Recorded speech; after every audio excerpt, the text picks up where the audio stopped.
Құрметті кандидаттар, сандық ақпаратпен жұмыс істеу қабілетіңізді бағалауға арналған сандық тестілеуге қош келдіңіз.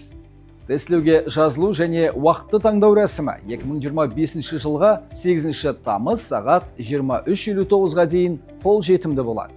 Тестілеу прокторинг жүйесін қолдана отырып, онлайн режимде өтеді және аудио мен бейне жазбаға жазылады. Назар аударыңыз, тестілеу кезінде жұмыс орнынан кетуге, сөйлесуге, ақпарат таратушы және қабылдаушы электрондық құрылғыларда пайдалануға қатаң тыйым салынады. Қажетіне қарай қарындаш, қалам және калькуляторды пайдалануға рұқсат етіледі.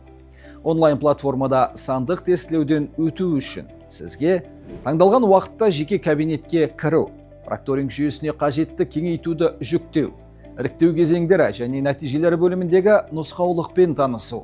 Дайын болғанда тестілеуді бастау батырмасын басып, тестілеуден өту тілін, қазақ немесе орыс тілін таңдау қажет.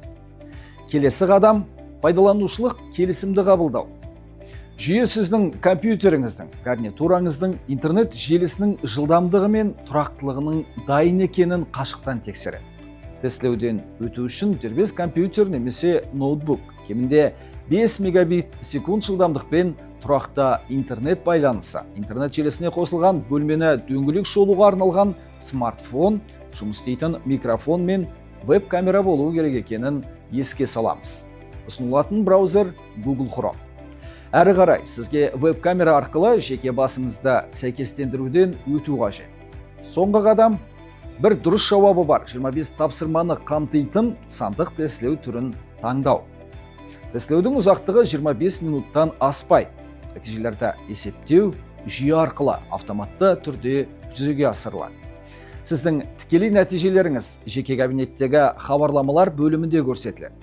Аталған блок бойынша қорытынды нәтижелер 2025 жылға 15 тамызға дейін сайтта және жеке кабинетте орналастырылады.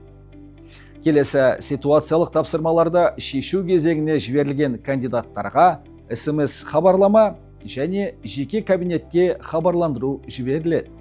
Хабарлама алған жағдайда келесі кезеңге жазылу қажет. Сәттілік тілейміз.